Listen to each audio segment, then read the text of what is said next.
other end of the house. If you did hear your smoke detector, you're maybe going to go check it out at this point. We just simulated some trash and paper in a garbage can. One of you guys, Millbrook, come take this thermal camera and see if we can get a reading. It's already on. Fire's climbing up. You see the smoke coming across the ceiling. That room's becoming very uninhabitable this time. Notice how black the, hey, y'all move to the right and out of the way, firemen, to the right. Your sofa's catching on fire. Toxic smoke's building up. You can see the plexiglass starting to melt. As this room gets hotter, it will melt the other combustibles in the room and start creating more flammable gases, which should continue to light and continue to make the fire grow. 800 degrees. That's anybody in that room is not going to survive at this point. The firemen can still get in there, and we will go in up under that, put the fire out without a lot of trouble. But you can see that house now. This smoke is drifting away. Typically, that smoke is filling up the rest of your house, and it's getting lower and lower to the ground and circulating through the house and creating an untenable atmosphere. Especially if this was a downstairs fire and you were upstairs, all that smoke's going to be trying to find its way up the chimney. Now, we purposefully did not overpack this because we don't want an uncontrollable fire. But you see how it's just continuing to engulf. And we're how far in are we, Ricky? 1:15. And we're at 1,000 degrees. Hey, y'all may have to, there you go. So we were at 1,000 degrees at 1:15. That was up at the ceiling. So 1,000 degrees, 1:15 seconds. At this point, the fire department is probably not even on its way. The fire is going to continue to grow exponentially.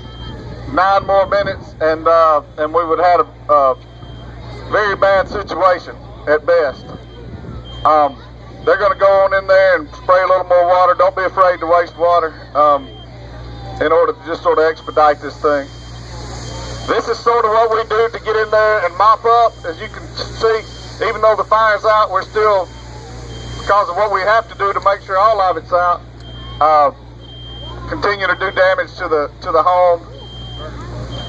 All the sheetrock, all the carpet, all that smoke that had gone through the house.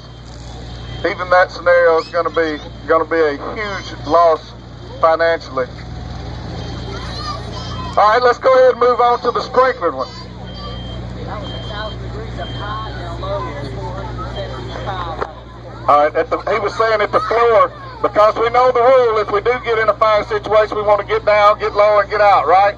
It was about 400 degrees. That's still a pretty untenable atmosphere for a human without turnout gear on. All right, are we ready for the other one? All right, we're going to start the fire. Y'all, we'll mark the time and listen for the smoke detector and for the fire sprinkler activation. It's going to be pretty quick now. Hopefully.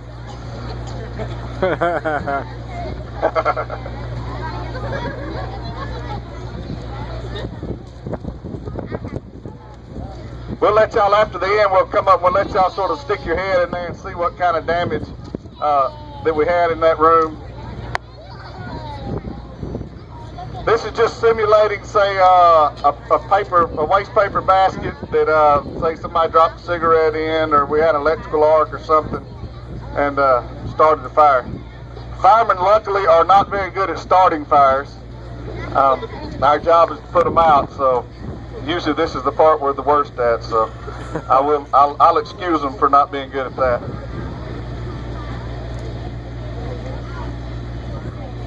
If you noticed how as it began to burn, you started seeing the smoke get blacker and darker. That's all the byproducts of combustion. The furnishings that we have in homes now have a lot of poly and plastics in them, and when they burn very toxic. That black smoke is very harmful to us. A lot of poisons in it.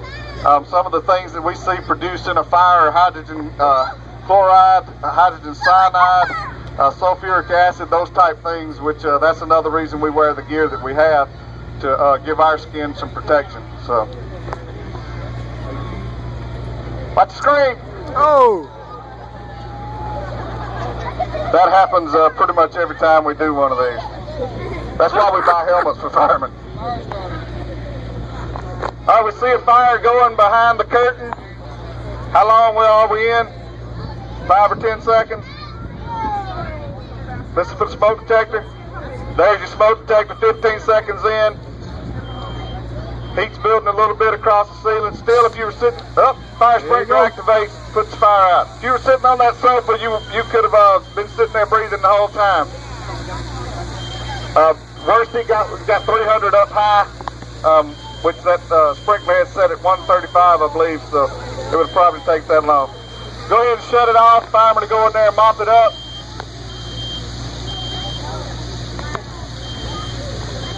Again, there's a saying in the fire service, everything eventually will dry out, but nothing's going to unburn. So it is going to create damage in that one room, but it should not spread to the other rooms. The alarm system will activate. We're coming anyway, but when we come, we're going to shut down. Yeah, we're going to shut down the water. We're going to help you clean up the water, and you're going to notice what the difference in the amount of burn was in the two rooms. Notice how the smoke stayed lighter and whiter, which is a less toxic smoke. That's a very good thing. So I think typically